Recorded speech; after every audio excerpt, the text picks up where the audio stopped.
출발 새 아침.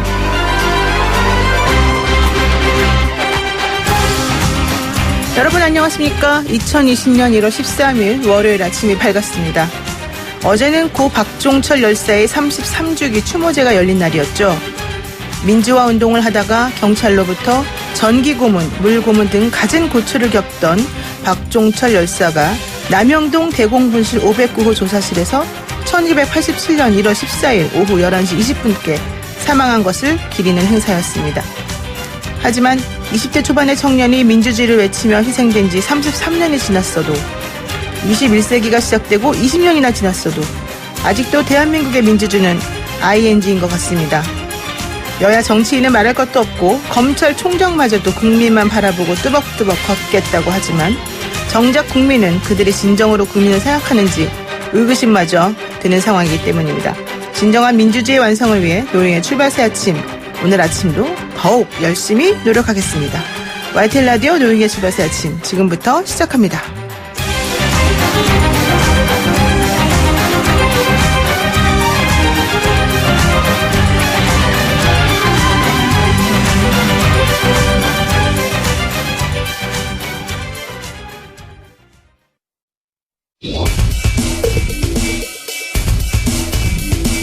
막히는 출근길 뉴스엔 급행열차를 타라.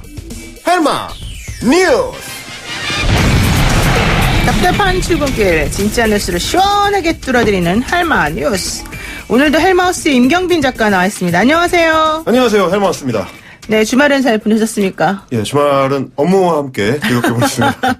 업무 주말에 하면 힘들 텐데. 네. 그렇군요. 오늘 힘차게 한번 시작해 보려고 했는데 첫 번째 소식이 이렇게 막 마냥 신나지는 않네요. 예, 오늘 그 본회의에서 패스트트랙 법안들이 이제 통과가 되면 여의도는 본격적으로 총선 체제로 이제 돌입을 합니다. 그렇죠. 예, 그래서 오늘은 주로 이제 총선 관련된 얘기들을 좀 준비를 해봤는데요. 네.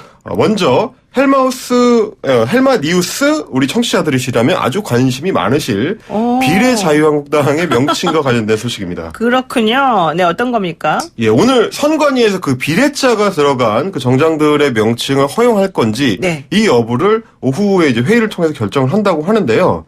이게 이제 정당법 그 제 41조 3항 정당 명칭이나 약칭은 먼저 신고돼 있거나 혹은 등록돼 있는 거랑 이제 비슷하거나 너무 비슷해서 이제 헷갈리면 안 되기 때문에 뚜렷이 구별돼야 한다. 이제 이렇게 돼 있거든요. 뚜렷이가 중요하군요. 뚜렷이. 그렇죠. 이제 그거를 결정을 하겠다는 거고요. 이게 잘못하면 유권자들한테 혼란을 줄 수가 있고, 그렇죠. 그리고 이제 기존 정당들한테 이제 손해가 가면 안 되고, 혹시나 짝퉁이 활동을 하는 거, 그거는 이제 사실 우리 정당 정치의 근간을 흔드는 거니까 네. 아무래도 조금 통제가 필요하다. 그래서 오늘 심사를 한다고 합니다. 벌써 비례민주당, 비례한국당, 또 뭐 비례자유한국당 이런 거 다 이름이 있잖아요. 예, 예. 신청만 받은 건가요? 그러면 그때까지는? 일단 이제 신청을 받아놓은 상태고요. 그거에 대해서 이제 허용을 할 것인지 여부를 오늘 심사를 한다고 합니다. 그렇군요. 그러면은 한국당하고 민주당의 반응이 서로 다를 것 같은데요.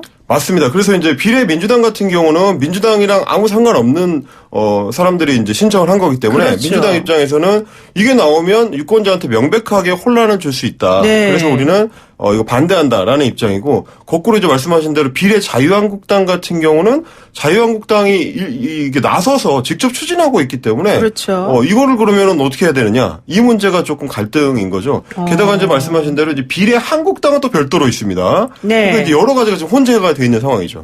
그럼 비례한국당은 이미 활동을 하는 정당으로 일단 이름은 받아놓은 거였잖아요. 거기도 일단 창당준비위원회만 이제 설립이 돼 있는 상태입니다. 그러니까는 비례자유한국당하고 비례민주당은 요즘에 최근에 신청한 거고, 네. 비례한국당은 이미 있는 이름은 그렇죠. 있는 건데 어떻게 될지 모른다. 그럼 비례한국당도 없어지는 거예요? 이름 바꿔야 되는 거예요? 만약에 안 된다고 치면? 이제 결과가 나와봐야 알 것 같은데요. 그러니까 이제 두 가지가 같이 걸려 있는 거죠. 자유한국당 같은 경우는 자유한국당과 비례자유한국당이 혼동을 주는 이름이냐라는 게 이제 한번 심사를 받아야 될 거고, 네. 또 하나는 그러면 비례자유한국당하고 비례한국당하고는 서로 또 혼동을 주는 이름이냐, 이게 좀 문제가 될 것 같습니다. 비례한국당이라는 곳에서는 은근히 괜찮다고 해주기를 기다릴 수도 있나요? 모르죠, 그럴 그거는. 수도 있고, 근데 이제 둘 다 허용되면 그 경우에는 그게 깎이겠죠. 네, 뭔가 좀 헷갈릴 수 있을 것 같네요. 예. 자, 그러면 어떻게 한답니까? 그래서 한국당에서는. 이제 한국당에서는 그래서 지난 주말에 금요일에 이제 선관위를 찾아가지고 네. 이거 왜 굳이 심사를 하는 거냐. 내주면 되지. 허가를 내주면 되는 거지. 이거 혹시 이제 민주당에서 추천한 조혜주 그 선관위원이 개입해가지고 이거 심사하자고 네. 억지 쓰는 거 아니냐. 이런 주장을 내놓기도 했는데요. 네. 조혜주 의원은 당연히 뭐 그럴 일 없다. 선관위 심사라는 게 그런 식으로 이루어지지 않는다. 라고 이제 선을 그었고요. 네. 일단은 선관위 입장에서는 정당법에 그렇게 명확하게 이제, 구분되도록 해야 된다고 했으니까 사실은 뭐 심사할 수밖에 없지 않느냐. 이게 도장만 찍어줄 수는 없지 않겠습니까? 이제 그런 상황일 것 같고요. 선관위원이 민주당 추천이만 있는 건 아니잖아요. 그렇죠. 이제 견제장치가 다 작동을 하도록 돼 있으니까요. 네, 그렇군요. 선관위는 헌법기관인데 이제 그렇게 보기는 좀 어려울 것 같고. 자, 그래서 오늘도 이제 헬스트라다무스 예측 시간으로 가보자면 헬스트라다무스. 이게 쉽지는 않을 것 같습니다. 제가 네, 보니까 예측이 잘 안 됩니다. 왜냐하면 네. 예전 사례를 좀 몇 개 찾아봤는데 부지런하시네. 예, 지난해에 일단 비슷한 사례가 있었습니다. 그 당시 이제 대한애국당이 신공화당이라는 명칭을 변경 신청을 했었는데 네. 그 당시에 이제 신동욱 총재가 이미 창당해서 활동을 하고 있던 공화당이 있었거든요. 그래서 신공화당은 안 된다. 그래서 그래요? 대신에 자유공화당, 대한공화당, 애국공화당 이건 된다. 그래서 결국은 이제 대한애국당이라는 이름으로 이제 이름을 바꿨죠. 공화당이라는 이름을 못 쓰고. 그러다가 또 우리 공화당도 된 거 아니에요? 예, 그렇죠. 우리 공화당으로 바꿨죠. 예. 그래서 이제 보시면 제가 이제 다른 사례들을 보니까 신민주당은 민주당이랑 겹쳐서 불허가 됐던 경우가 있고요. 네네. 진보당도 진보신당이랑 겹쳐서 불허가 됐었습니다. 근데 통합진보당은 네. 진보당이랑 구분이 된다고 결정을 했었거든요. 진보당이랑 통합진보당은 다르다. 예. 그러니까 이게 신자를 붙이거나 새자를 붙여서 그럼 안 살짝 되고. 혼동되게 되는 거 요건 안 된다. 근데 이제 좀 더 발전적인 의미로 통합 같은 거는 된다. 이러니까 그러면 비례 자유한국당은 신자만 붙인 건 아닌데 그렇죠. 그렇다고 이제 비례 자유한국당이 자유한국당이랑 완전히 구분이 되는 거냐. 자유한국당이라는 어떤 정치 이념을 담고 있는 명칭이랑 구분이 되느냐라고 했을 때 여전히 조금 저는 혼동을 일으킬 가능성도 있다. 게다가 비례 한국당이 있기 때문에 네. 더 그럴 수도 있다. 그러니까 이제 일단 지켜봐야 된다라는 이런 입장을 저는 견지를 하겠습니다. 그러니까 일단 잘 모르겠다는 거겠네요. 우리 헬만 뉴스는. 그렇습니다. 잘 모르겠습니다. 지금. 좋습니다. 다만 네. 이제 제가 이제 그 말씀은 드리고 싶어요. 제가 네. 이제 전에 그 풍자의 의미로 그렇게 저 비례 정당 위성 정당 만들 거면 차라리 그냥 자유한국당 2호기로 하시라. 바른미래당은 그냥 바르당 해라. 이제 바르당이요? 이런 말씀을 드렸었는데 네. 이게 얼마나 자칫하면 코미디로 흐를 수 있는 건지 그렇죠. 이거는 정당 정치에 대한 어떤 불신이나 정치 혐오로 갈 수도 있기 때문에 네. 안전 판단을 했으면 좋겠습니다. 그렇군요. 우리 국민들을 너무 헷갈리게 안 해주셨으면 참 좋겠다. 이런 말씀을 제가 아침부터 드려봅니다. 우리 네. 정치인 하시는 분들에게. 자, 그리고 두 번째 소식은 뭡니까? 자, 역시 이제 총선의 중대 변수죠. 네. 보수의 통합과 관련된 그런 소식인데요. 보수 통합을 위해서 이제 지난주에 혁신통합추진위원회, 혁통이라고 하는데 이제 네. 그 출범을 했었다는 소식을 전해드렸었는데 이게 이제 정작 주말을 지나면서 견해 차이는 오히려 더 뚜렷해지는 모양새를 지금 보이고 있습니다. 이거는 저의 예측이 슬슬 맞아 들어가는 것이 아닌가. 근데 뭐 헬마우스만 예측한 건 아니겠죠? 네, 그렇습니다. 어쨌든 예. 예측 잘하는 우리 헬스트라다머스요? 헬스트라다무스입니다. 네, 좋습니다. 어떻게 잘하나 보겠습니다. 자, 통합론의를 시작했는데 왜 안 될 것 같습니까? 자, 이게 이제 어떤 이야기들이 지금 나오고 있는지가 중요합니다. 한국당 같은 경우는 주말을 지내면서 일단 뭉치자라는 쪽으로 지금 이야기를 모으고 있습니다. 내부적인 건 좀 냅두고 일단은 그렇습니다. 뭉쳐보자. 이견이 있는 부분들을 좀 일단 냅두고 합치고 보자라는 메시지를 계속 내고 있고요. 네네네. 이제 황교안 대표 같은 경우도 페이스북에 뭉치는 게 단 하나의 메시지다. 라는 얘기를 했습니다. 그러니까 왜 뭉치는지 어떤 차이를 어떻게 극복할 건지 그거는 나중에 생각하고 일단 뭉치자 이렇게 얘기를 했고요. 우리가 이런 거 보통 봉합이라 그러는데요. 봉합. 네. 그 봉합이라는 얘기를 세보수당 같은 경우는 받아가지고 뭐라고 했느냐? 그러면 묻지마 통합이 된다. 그렇군요. 그러면 도로 새누리당이다. 이제 이러면서 자신들의 요구였던 3원칙 통합 3원칙 보수개혁 3원칙이죠? 그렇죠. 네. 예. 탄핵의 강을 건너자 개혁 보수로 가자. 이제 새로운 집을 짓자. 이거를 이제 공개적으로 황교안 대표가 받아들여 달라. 공개적으로 입장 표명을 해 달라라는 주장을 계속하고 있습니다. 근데 공개적으로 안 하는 것 같은데요. 공개적으로 사실 못하는 이유가 있잖아요. 아, 그런가요? 뭐가 있습니까? 예, 이게 이제 유승민계를 배제해야 된다라는 이제 당내 친박계의 강한 저항이 있고, 네. 그리고 이제 바깥에서 세력을 이미 형성하고 있는 우리공화당을 껴안아야 되기 때문에, 그렇죠. 그렇게 치면 특히 뭐를 할 수가 없느냐? 박근혜 전 대통령의 이제 탄핵을 인정하는 거. 혹은 뭐 완전하게 부정하는 거 어떤 쪽으로도 이제 명확하게 입장을 표명할 수가 없는 네. 그런 상황입니다. 그런데 지금 황교안 당대표의 중심이나 뭐 뒤에나 네. 밀고 있는 사람들이 좀 친박 라인이다 이런 얘기 있는 것 같은데요. 그렇죠. 이제 황교안 대표 같은 경우는 사실 당대표가 되는 과정에서도 도움을 많이 친박계의 받았죠. 어떤 그렇죠.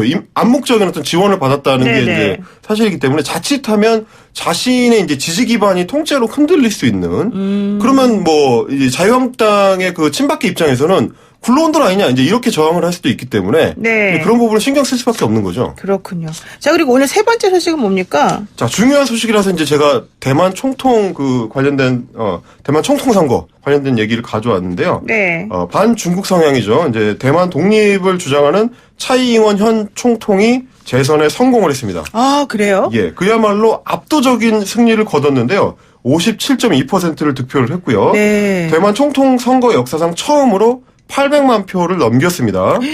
우와, 그러니까 대단하네요. 네. 총선에서도 이제 뭐 집권당인 민진당이 무난하게 과반 의석을 확보를 했고 차이잉원이 이렇게 재선을 하면서 양안 관계는 굉장히 급격하게 식어간다 이렇게 볼 수가 있겠습니다. 지금 홍콩 사태도 상당히 안 좋은데 예. 대만 총통 선거가 이런 식으로 되게 되면은 중국은 매우 불편하겠습니다. 바로 이제 사실 그 부분인데요. 네. 홍콩 문제가 오히려 차이잉원의 이제 재선을 도왔다라는 게 대체적인 평가입니다. 그러네요. 재작년 지방선거 때만 해도 참패를 했었거든요. 네. 그래서 이제 재선 어렵다라는 게 중평이었는데, 작년에 홍콩 사태가 터지면서 그러면서 급격하게 대만 국민들의 이 재선으로의 이 흐름이 연결이 됐습니다. 왜냐하면 그동안 이제 중국이 네. 대만하고의 통합을 주장을 하면서 일국양제로 우리가 가자. 그러니까 하나의 국가로 가되 대만의 그 체제는 인정하겠다. 이런 얘기였는데 네. 아니 홍콩에 대해서 하는 거 보니까 저거 거짓말이다. 저거 우리가 믿을 수가 없다. 그러면서 급격하게 대만 독립 쪽으로 이제 표심이 기울게 된 거죠. 그렇군요. 그럼 이제 앞으로 어떻게 될까요? 지금 봐가지고는 이제 중국의 분위기가 상당히 안 좋습니다. 중국은 이제 대만 독립에 대한 어떤 시도도 인정할 수 없다는 입장이고, 네네. 중국 언론들은 당선 배후에 비열한 수단이 난무했다 이런 이제 음모론까지 짚히고 있는데, 우리가 다 알다시피 사실 굳이 배후를 따진다면 홍콩 사태를 탄압했던 중국이 배우다. 이렇게 할 수밖에 없는 상황이죠. 자업자득이다 이렇게 보시는군요. 네, 자업자득이다. 네. 알겠습니다. 오늘 말씀 여기까지 듣겠습니다. 고맙습니다. 감사합니다. 네, 지금까지 헬스트라다마우스, 헬마우스, 이름 복잡한데요. 임경빈 작가였습니다. 헬이야? 안녕하세요. 가짜뉴스들을 지옥으로 보내버리는 헬마우스입니다. 저는 유튜버로서 그동안 구독자와 조회수만 신경을 써왔는데요. 이제는 YTN 라디오 고정 출연자로서 청취율 관리도 들어가겠습니다. 혹시 라디오 청취율 조사 전화를 받으신다면 즐겨 듣는 프로그램으로 노영희의 출발 새아침, 노영희의 출발 새아침 중요하니까 두 번 말씀드렸습니다. YTN 라디오 노영희의 출발 새아침이라고 꼭 말씀해주세요. 이제 세 번이네요. 이제 청취율도 헬마효과, 헬마 코인 제대로 탑승해 봐야죠. 청취율 조사 전화에는 YTN 라디오 노영희의 출발 새아침. 동지들이여, 가자!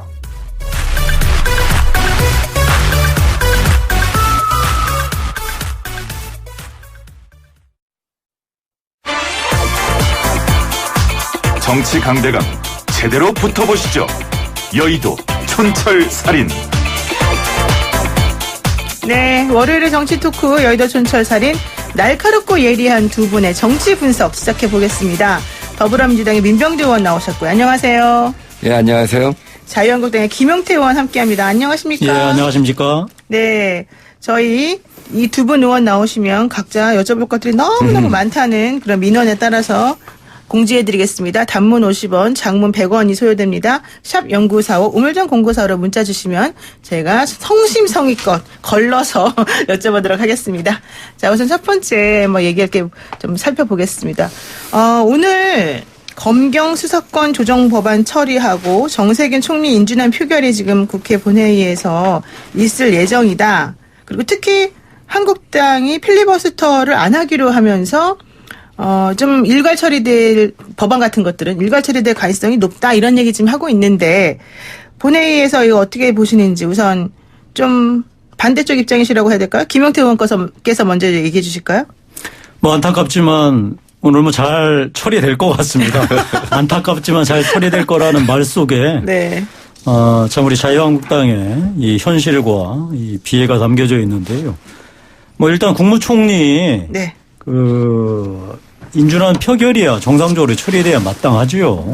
그거는 뭐 반대하지 않습니다. 다만 이제 패스트트랙 마지막 단추인 이 검경수사 조정 이 법안이 뭐 사실 자유한국당으로서는 그 세부 내용에 대해서 여전히 문제가 있다라고 판단하지만 아마도 지난번 공수처 법안이나 다른 법안들처럼 그냥 자유한국당 반대 속에 속절없이 처리될 것 같습니다. 반대 속에 막 잘 처리될 것 같다 이런 말씀이신데 그래도 검경수사권 조정 법안은 그렇게 막 여당이나 이런 쪽하고 반대가 많이 심한 건 아니잖아요. 근데 이 경찰의 수사 종결권 조항은 여전히 논란이 많습니다. 특히나 네.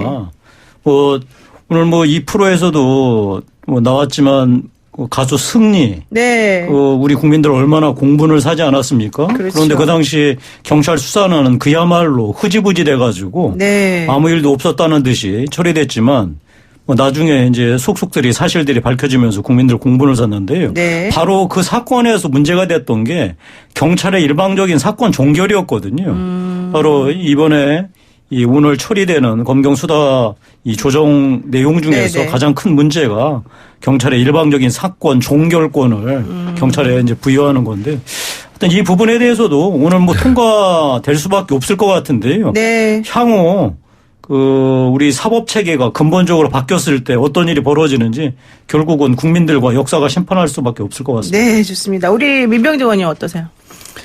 정치를 저는 머리로 했으면 좋겠다. 머리로 했으면 좋겠다. 가슴을 했으면 좋겠다 네. 하는 생각이 들어요. 지난 한 1년여는 정치를 몸으로 한 거죠. 그러니까 왜 자유한국당을 보면 지금 김영태 의원님의 한숨에서 배어나는 것처럼 전략이 없다, 대책이 없다 하는 얘기를 하잖아요. 선장도 없다. 그러니까 어떻게 보면 지난 1년 동안 이게 도대체 무엇을 향해 가는 것인지, 협상을 하자는 것인지, 무엇을 얻고자 하는 것인지 그런 전략적 지도가 없죠. 또 리더도 없는 거였죠. 그 피해는 우선 1차적으로 자유한국당한테 돌아갔고 결과적으로는 국민들한테 돌아간 것이 아닌가 하는 생각이 듭니다.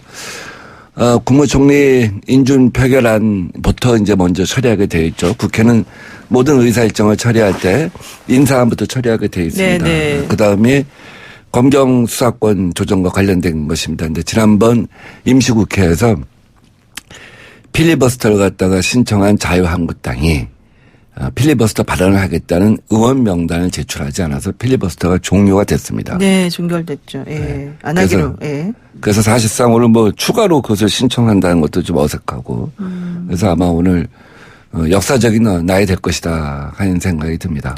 근데 지금 좀 전에 우리 김영태 의원님 말씀하신 것 중에 안타깝지만 잘 처리될 거다. 이 말이 결국 여당하고 4+1 협의체가 힘으로 밀어붙이니까 우리가 할 수 있는 게 없더라. 이 얘기를 지금 하시는 것 같더라고요. 그거 어떻게 보세요? 야당이 할 수 있는 게 없었다는데. 그렇진 않죠. 힘으로 밀어붙인 건 아니고요. 힘으로 막은 것이 야당이 없고 수로 밀어붙였다고 하면 그것은 일리가 있겠죠. 결국 정치는 수 아닙니까? 네. 숫자. 선거라고 네, 하는 것도 수를 누가 많이 얻냐, 숫자를 많이 얻냐 하는 것이고 표결도 결국 숫자의 문제란 말이죠. 네. 근데 숫자가 모든 것은 아니죠. 능사는 아니죠. 그 과정에서 결국 국민들의 어떤 마음을 얻는 것.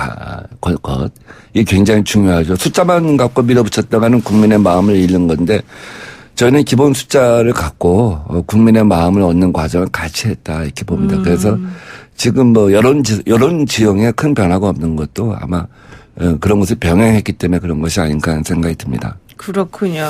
이 패스트트랙의 준말을 우리가 이제 패트라고 부르지 않았습니까? 네, 패트. 네. 이 패트 전국에 두 가지 팩트가 있습니다. 네. 첫 번째 팩트는 우리 민병두 의원이 아프게 지적하신 자유한국당에 제대로 된 전략이 없었다. 네. 인정합니다. 뼈저리게. 그게 첫 번째 팩트고요. 전략 부재. 예. 두 번째 팩트는 공수처 법안이나 검경수사조정권 법안이나 선거법이나 내용 자체가 전혀 민주적이지 않을 뿐만 아니라 우리나라 이 헌법 체계 이 사법 체계 자체를 근본적으로 뒤바꾸는 일이었음에도 불구하고 집권 여당의 그야말로 이 반의회적인 이런 그 발상과 행위로 이 대한민국 국회를 무력화시켰다라는 팩트가 존재합니다. 그러니까 이것을 제대로 막지 못했던 우리 자유한국당의 전략부재 정말 가슴 아픕니다. 아마 이것까지 다 포함해서요. 이번 총선에서 국민들이 심판해 주시지 않겠습니까? 우리 자유한국당의 전략부재도 아프게 아마 평가해 주실 거고, 반면에 집권 여당 힘으로 밀어붙였던 이 행태에 대해서도 우리 국민들께서 심판해 주시리라고 생각하고 있습니다. 네.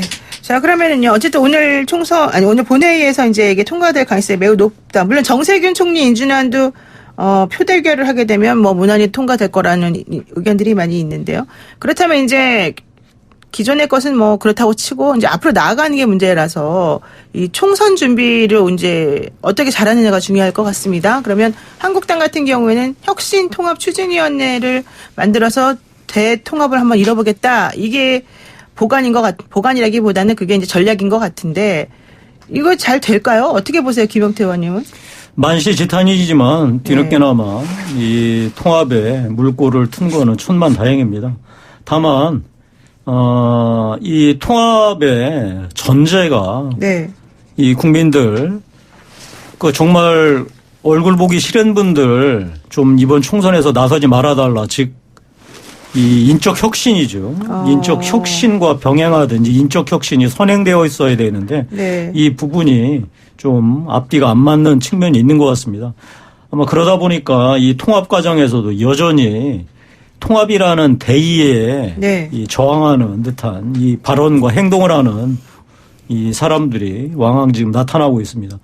그 사람들 얘기는 여전히 탄핵의 강을 넘지 않은데 네. 그걸 넘지 말자고 발목 잡는 사람들이 아직도 있는데요. 네. 정말로 이 철진한 얘기일 뿐만 아니라 이 사리분별 못하는 행동이라고 할 수밖에 없습니다. 지금 우리가 이렇게 수에 밀려서 꼼짝달싹 못하는 상태에서 패스트트랙 속줄 없이 지금 통과시켜 버렸는데요.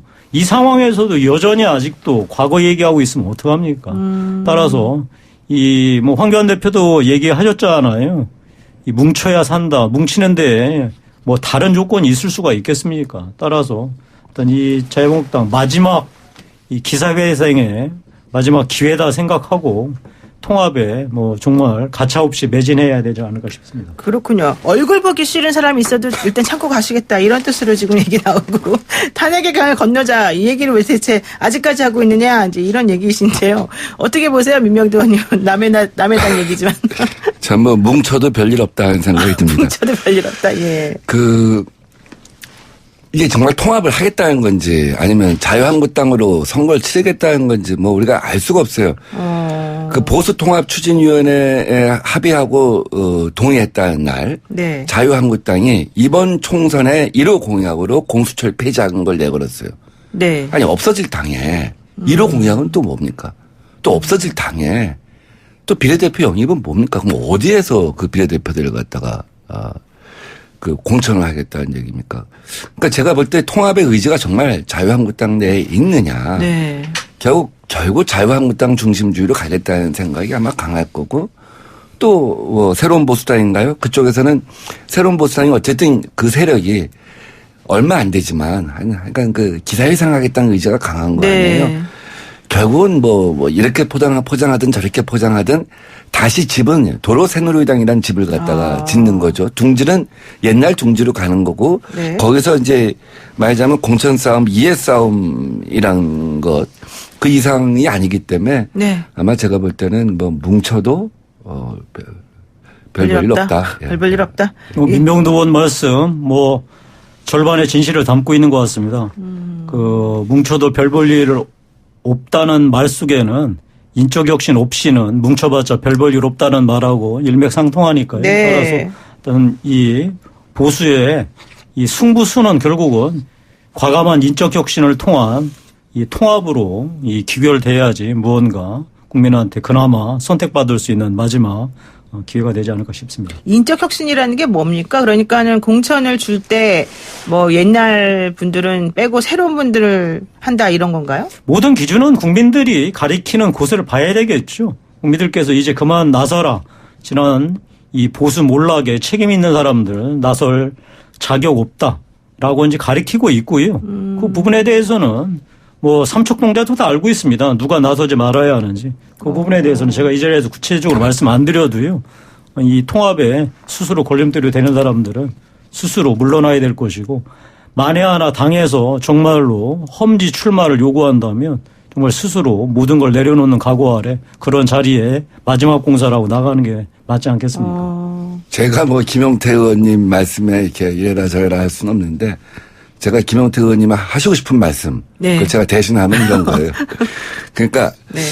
그냥 30대 40대 네. 이런 그 새로운 신진 세력 또 뭐 경제 전문가 이런 쪽으로 한 70% 불가리하면 사람들이 의학하는 거죠. 의학하는데 문제는 뭐냐면 야 정말 국민들이 볼 때 야 이거 정말 천지개벽했냐 완전 새로워졌냐 이런 느낌이 들게 해야 한다는 것인데 문제는 뭐냐면 그렇게 70% 80%를 바꿨을 때 네. 젊은 사람들로 네. 신진 경제 세력으로 완전히 바꿨을 때 그러면 구 세력들이 다른 데 가서 둥지를 틀어갖고 네. 이 자체를 위협하지 않을 거냐고 하는데 제가 볼 때 우리 김영태 의원님도 정치 경험이 있어서 하신 말씀일 거예요.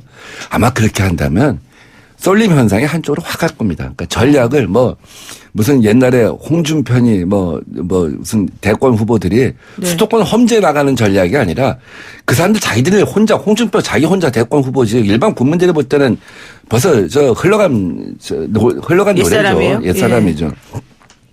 근데 그런 사람들 갖다 수도권 험지에 박으면 수도권이 전쟁도 힘든데 수도권에서 그 사람들 수용하겠습니까? 오히려 새로운 완전한 시민들로 70, 80% 물갈이를 할 때만 이건 내가 너무 많은 얘기 해준 거. 많은 거 알려주고 있어요. 이 정도 하죠. 그러니까 7, 80% 물갈이하고 기존에 계시던 분들은 어떤 형태로든 나오시면 안 된다. 예. 이게 요점인 것 같은데 그분들은 그래도 나오실 것 같다. 이런 걱정이라는 거죠. 제가 대신 말씀드리는 걸로. 자, 어쨌든 지금 김용태 의원님께서 상당히 불편한 얼굴로 앉아 계시기 때문에 여기까지는 마무리하겠습니다. 잠깐 전하는 말씀 듣고 다시 오겠습니다. 네, 노영의 출발새 아침 1부 순서 여기서 마치고요. 잠시 후 2부에서 뵙겠습니다. 네, YTN 뉴스 FM 노영의 출발새 아침 2부 문을 열었습니다. 여의도 촌철살인 더불어민주당 민병두 의원, 자유한국당 김용태 의원과 함께하고 있습니다. 사실 이제 이 얘기를 제가 꼭 여쭤보고 싶었습니다. 청와대 출신 총선 출마 희망자가 너무 많아서 고민이다. 민주당 얘기인데요. 청와대 경력이 총선에서 프리미엄이 되지 않을 수도 있다. 이런 얘기하는 분들이 주말 사이에 좀 있었습니다. 이 얘기 잠깐만 한번 해볼까 하는데 우선 민병두 의원님이 한번 얘기 좀 해주세요. 어떻습니까? 청와대 출신. 일반적으로 중간 평가 성격을 띠는 총선에서는 네. 정부 여당 심판론이 우세할 수가 있기 때문에 네. 사실 그 청와대 출신들을 선거에 많이 안 내보내죠. 또 지원은 잘 안 하죠. 그런데 아주 이례적으로 이번 선거는 갈수록 정부 여당 심판론보다 야당 심판론이 이제 우세한 거죠. 네. 뭐 정부 여당이 잘해서라기보다도 더 꼴 보기 싫은 쪽이 야당이다. 뭐 이런 거 아니겠습니까? 지금 국민 심리가. 네. 이제 그러다 보니까 청와대 출신들이 이제 많이 나오는 것으로 알고 있어요. 우리가 지방선거 때 시장 군수, 구청장 여론조사를 해보잖아요. 네. 그럼 청와대 행정관이나 경력이 붙으면 무조건 기본이 15%가 나옵니다. 그러니까요. 국무총리실에 재직했다 하면 한 10% 정도가 나와요. 거기다 개인의 어떤 그 경력을 갖다 놓는다면. 네. 국회의원 출마자 같은 경우는 개인의 경력이 더 화려한 경우가 있잖아요. 그렇죠. 기본 15%를 얻고 가는 거기 때문에 플러스 유리하다. 알파가 있는 거죠. 그래서 아마 또 하나는 노무현 정부, 문재인 정부를 거치면서 그 인재풀이 많이 쌓인 것. 넘쳐나다 보니까 아마 많이 나온 것 같아요. 그러나 저는 이제 민주당은 이번 선거를 하면서 앞으로 한 3개월여 남지 않았습니까? 제일 경계해야 될 게 이제 경제 문제를 어떻게 푸냐하고 또 하나는 민주당이 오만해 보이지 않는 것. 네네. 국민들은 겸손한 것을 굉장히 이렇게 그렇죠. 사람들은 이렇게 수용성이 높은 거란 말이죠. 네. 그래서 지금 혹시 청와대 출신이 너무 많이 나온다면 이제 물론 이제 가점은 없다고 하잖아요. 특별히 배려한 거 없다고 하잖아요. 공정한 경선들을 거친다고 하는데 네. 그런 거 갖다 잘 생각을 해갖고 오만하게 비춰지지 않게 겸손하게 비춰지게 가는 것 이것이 굉장히 중요하다고 생각합니다. 어떻게 보십니까, 김용태 의원님? 부잣집 자식들 재산 싸움이죠. 뭐 저희로서는 뭐 부럽기도 하고 네. 한편으로는 참 속이 쓰립니다. 대통령 인기가 좋으니까 뭐 청와대 출신들 당연히 뭐 나서고 싶지 않겠습니까? 어찌 보면 청와대에 있는 출신들이 상대적으로 연령이 그 현역 의원들보다는 좀 젊죠. 젊을 테니까 세대 교체의 의미도 있고 일종의 이제 세피 수혈이라는 의미도 있겠죠. 뭐 통상 그 집권 여당 내에서는 청와대 출신들하고 이 기존의 현역 의원들 간의 왕왕 이런 세력 싸움, 몸싸움 같은 게 있었던 건 뭐 사실입니다. 뭐 저희가 뭐 그것을 뭐 이래라 저래라 평가하는 거는 참 그 우습고요. 네. 이 모든 게 결국 자유한국당 그다음에 범보수가 저쪽에서는 저렇게 이제 정말로 그 아까 말씀드린 대로 부잣집 자식들 뭐 재산 싸움 하듯이 아주 정말 속 편한 얘기들 하고 있는데 우리로서는 이럴 때일수록 더 뼈를 깎는 자기 혁신하고 통합 작업에 매진해야 되지 않을까 싶습니다. 오늘 상당히 숭고한 네, 의견을 표현해주고 계십니다. 좋습니다. 그 청와대 출신 우리 또 뭐 정치하시겠다는 분들에 대한 얘기 여기까지 하는 걸로 하고요. 또 지금 오늘 전쟁이 하나 붙을 예정이다 이런 얘기 나오더라고요. 추미애 법무부 장관이 이제 검찰 인사한 이후에 사실은 윤석열 총장이 더 수사를 좀 확대하고 있는 거 아니냐, 세게 하고 있는 거 아니냐. 그래서 막 청와대에 압수수색 영장 가지고도 지금 말이 많거든요. 오늘 지난 10일 날 있었던 압수수색에 대해서 청와대가 거부한 거, 균형발전위원회 비서관실. 오늘 계속 하겠다는 얘기거든요. 이거 어떻게 보세요? 이렇게 지금 청와대를 계속 공격하는 거나 청와대에서 이 검찰 이거 너무 심하다라고 말하는 거나 이거 어떻게 보십니까? 아니, 법원이 영장을 발부했는데 청와대가 그걸 막을 방법이 있나요? 그리고 막을 명분이 있나요? 네. 지난번에 청와대 압수수색도 다 뭐 형식적이지만 수용하지 않았습니까? 지금 청와대가 이렇게 나오는 거는 정말로 이제 국민들 눈치 안 보겠다는 것을 선언한 거 아니겠습니까? 과거 독재 정권도 최소한 국민들 눈치를 보고 여론 동향에 촉각을 곤두세웠었거든요. 네. 근데 이번 추미애 법무부 장관 검찰 인사하는 거 보니까 사실적 눈치는 고사하고 네. 형식적 눈치도 이제 안 보겠다. 우리 마음대로 하겠다. 아마 이렇게 작정을 한 것 같습니다.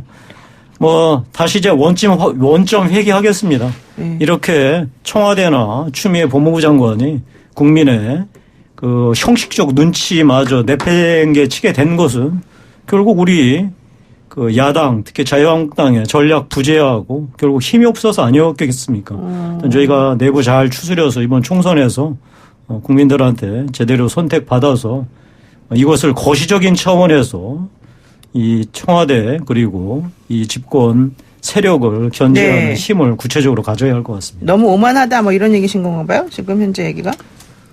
김용태 의원님 오늘 말씀하시면 계속 제가 이렇게 저도 비장해져요. 그게 무슨 네. 낡은 자유한국당에 대한 어떤 그 뭐 장례식, 추도사, 조사 뭐 이런 느낌이 들 정도로 우리가 뭐 심판받고 있고 무기력했다 한 얘기를 하는데 네.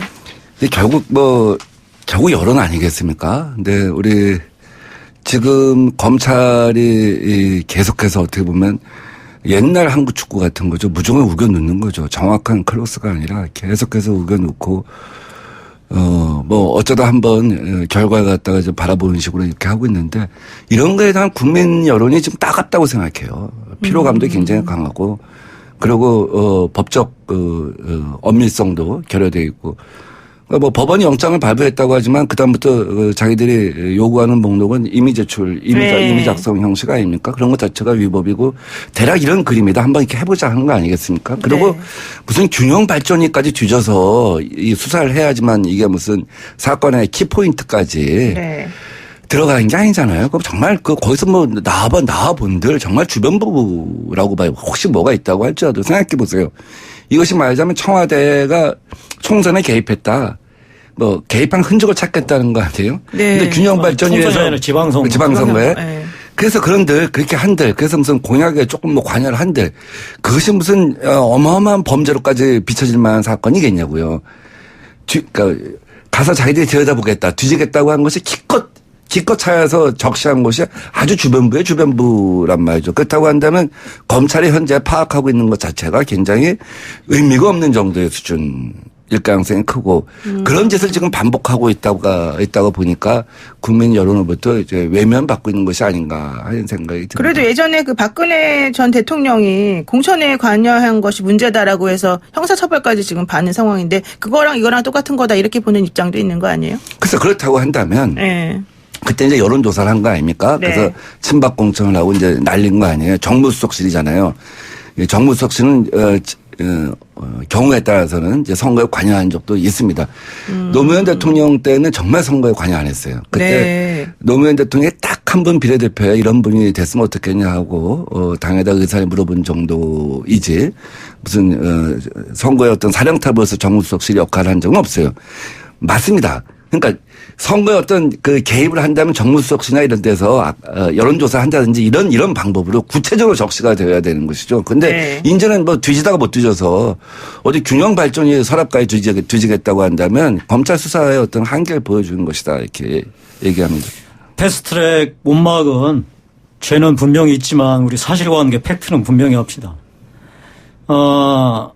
이 울산 시장 선거 개입 사건은 박근혜 대통령 시절 집권 여당 이 후보들에 대한 여론조사 한 거하고 비교도 안 되죠. 박근혜 대통령은 집권 여당 자기가 속해 있는 집권 여당에 그 공천 관련한 여론조사 했다는 거로 징역 2년 받고 있는 상황인데 지금 이 사건은 이 상대 후보를 낙마시키고 당내 경쟁자를 낙오시키고 나아가서 이 상대 후보의 중요 공약을 무산시키고 본인이 밀고자 하는 후보의 공약을 적극적으로 밀어주는 이 4차원적으로 엮인 뭐 아주 굉장한 사건이죠. 만약 이것이 사실로 드러난다면 이거는 민주주의의 근간을 흔드는 거죠.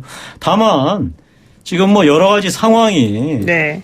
연말에 그야말로 전격적으로 이 집권 여당이 국회에서 패스트트랙 전부를 통과시켰고 그거를 제대로 막지 못한 자유한국당의 국민들의 실망감이 커져서 네. 지금 유야무야 돼가는 것 같은데 이 사건은 끝까지 수사를 제대로 해야 되겠죠. 다만 워낙 지금 뭐 추미애 법무부 장관이 서슬프런 칼날을 휘날리면서 네. 이 윤석열 소위 사단이라 이 수족을 다 잘라내고 있지 않습니까? 네. 참으로 안타까운 일이고 검찰로서는 정말 끝까지 본인들이 최선을 다해서 할 수 있는 데까지 하고요. 우리 야당으로서는 집권 여당, 집권 세력의 이러한 뭐 일들을 막아내는 게 그냥 성명 발표하고 몸으로 국회에서 싸우는 게 아니라 결국은 총선에서 국민의 이 판단을 받아서 거시적인 차원에서 이 견제 세력을 구축하는 게 중요하지 않겠어요. 네. 그런 차원에서 오늘 계속 제가 말씀드리지만 이번 총선이 마지막 기회라고 생각하고 이 야권으로서는 자기 혁신과 통합에 끝까지 매진해야 할 것 같습니다. 지금 9676 쓰시는 분께서 전 자유한국당 지지하지는 않습니다. 하지만 김용태 의원님 목소리 진짜 좋고 믿음이 갑니다. 자유한국당이 정당한 길로 갈 수 있도록 힘써주세요. 이런 얘기 하셨고 또 4120 쓰시는 분께서는 왜 한국당은 자유한국당 수사 관련된 검찰을 비난하면서 또 다른 수사에 대해서는 엄청나게 편을 들어주고 있습니까? 검찰 형태가 도를 넘었는데 거기에 대해서는 지적을 안 하나요? 뭐 이런 얘기 지금 하셨어요. 그래서 이 양쪽 의견들이 조금 사실 있습니다만 많은 국민들은 조금 약간 헷갈려하는 게 아닌가 이런 생각이 조금 듭니다. 좋습니다. 그럼 이번에는 요 마지막 안건이래. 이 마지막 한번 주제 한번 다뤄보겠습니다. 그 주강덕 의원이 이번에 그 추미애 장관의 검찰 인사 관련해 가지고 어제 문자 메시지 관련된 기자회견을 하나 했습니다. 현재 이성윤 검찰국장이 문자 메시지로 소위 윤석열 사단으로 불리우는 분들에 대해서 좀 조롱을 했다 이런 내용의 취지였는데요. 이성윤 검찰국장은 이번 인사에서 중앙지검장으로 이제 발령이 난 상황인데 그 문자 메시지 내용에 대해서 법무부에서도 지금 발끈해서 아예 전문을 공개하면서 아니다라고 얘기를 하고 있거든요. 이런 거에 대해서는 어떻게 보십니까? 뭐 전 전문 공개로 깔끔하게 정리됐다고 봐요. 인사 발표 이전에 있었던 일이고. 네네. 통상적으로 주고받은 연말연시의 문자라고 하는 것. 네. 이거는 이제 판명이 됐죠. 근데 여기서 두 가지 지적하고 싶은 거죠. 네. 우선 검찰이 이번 인사에 대해서 이의가 있으면 공식적으로 얘기하라 이거예요. 아무도 얘기하지 않으면서. 네네. 또 이임 인사에서는 자기들이 업보다. 네. 그동안 검찰이 업보다 네. 하고 자기가 어떤 반성문을 쓰고 가면서 이런 식으로 행동하는 건 좀 쪼잔하다. 찌질하다. 네. 이런 거죠. 무슨 자유한국당이 무슨 뭐 큰 형님입니까? 검찰에. 거기다 툭하면 가서 이런 거 있다고 저런 거 있다고 가서 얘기하고 제보하고 하소연하고 이런 적나라한 모습을 보여준 거죠. 지금 두 번째가 이것이죠. 네네. 결국은 그동안 우리 조국 장관 후보 청문회 때부터 제기되어 왔던 검찰과 또 자유한국당의 커넥션 이런 것들이 이번에 주광덕 의원 문자 공개로 드러난 것이다. 이거야말로 정말 검찰의 행태가 또 자유한국당이 그것을 이용하는 행태가 굉장히 정말 심각하다고 볼 수밖에 없다 하는 생각이 듭니다. 지금 주광덕 의원이 사실 그런 문자 메시지 제가 얘기는 이성윤 다른 것 같기도 국장한테 해요. 예. 이 말씀 꼭 제가 전해드릴게요. 끝날 때까지 끝난 게 아니다. 골프든 이 정치든 고개 쳐들면 지는 것이다. 라는 말씀 꼭 드리고 싶습니다. 그러니까 지금 그 이성윤 국장의 문자 메시지 내용을 보게 되면 뭐 그렇게 주광덕 의원이 제시한 것 같은 그런 내용은 아니었다라는 게 좀 일반적인 평가이긴 한데 그것의 숨은 뜻은 주광덕 의원이 말하는 것이 맞다 이렇게 좀 보신다는 뜻이에요? 김영태 의원님께서는? 박지원 의원이 많이 쓰시는 말씀. 네. 골프든 정치든 고개 쳐드는 사람이 먼저 쳐드는 사람이 지는 것이다. 제가 꼭 말씀드리고 싶습니다. 그렇군요. 좋습니다. 좀 더 이상 얘기를 이 주제는 안 하고 싶어지는 면인 것 같은데요. 그렇다면 이번에 이제 오늘을 기점으로 해서 제가 봤을 때는 이제 본격적인 총선집이 들어갈 것 같은데 우리 김영태 의원이 이제 앞으로 어떻게 하실 거예요? 그러면은 앞으로 본인은 이 한국당의 상황과 관련해 가지고 어떻게 가야 된다라든가? 저는 뭐 당연히 당의 처분에 당연히 맡기는 거죠. 네. 중요한 거는 제 거치가 중요한 게 아니고요. 자유한국당의 포지션, 네. 앞으로의 진로 가장 중요하지 않겠습니까? 네. 지금 현재 자유한국당으로서는 총선에서 이길 수 없고요. 이기려고 한다면 뭐 우리 국민들이 여러 차례 얘기한 대로 자유한국당 내부 혁신하고 그다음에 범부서 통합하는 네. 결단을 내려라. 그거의 가장 큰 전제가 자유한국당 스스로 뼈를 깎는 인적 혁신 나서라라고 했고요. 네. 그 혁신 과정에서 그만두라면 그만두는 것이고 어디 다른 데 나가서 싸워서 장렬하게 전사하라면 전사하는 겁니다. 네. 여기에는 누구도 예외가 있을 수 없고 저도 마찬가지라고 생각합니다. 그렇습니다. 민병대 의원님, 예. 마지막 우리 비장한 각오에 대해서 정치를 왜 하는가 하는 걸 늘 자기한테 물어봐야 한다고 생각해요. 뭐 네. 당의 명도 중요하지만 그래서 자기가 생각이 멈춰지지 않는다면 자기 마음에 어떤 에너지가 정지되지 않는다면 정치를 해야 할 이유가 있는 것이죠. 그렇지 않다고 한다면 저는 정치를 해야 할 이유가 없다고 봐요. 늘 정치를 갖다가 새로 하시려고 하는 분들은 스스로에게 나한테 소명의식이 있는가, 나의 심장은 여전히 뛰고 있는가, 나의 머리는 생각은 넘쳐나고 있는가, 그런 반문을 하고 정치를 해야지만 후회하지 않고 정치를 할 수 있다라는 생각을 갖습니다. 네, 좋습니다. 오늘 말씀 여기까지 듣겠습니다. 마지막에 생각을 주시는 그런 두 분의 말씀이었습니다. 고맙습니다. 예, 고맙습니다. 네, 지금까지 더불어민주당 민병대 의원, 자유한국당 김영태 의원과 함께했습니다. FM 94.5MHz YTN 라디오 노영의 출발 새 아침 2부 여기서 마치고요. 저는 8시 정각에 다시 돌아오겠습니다.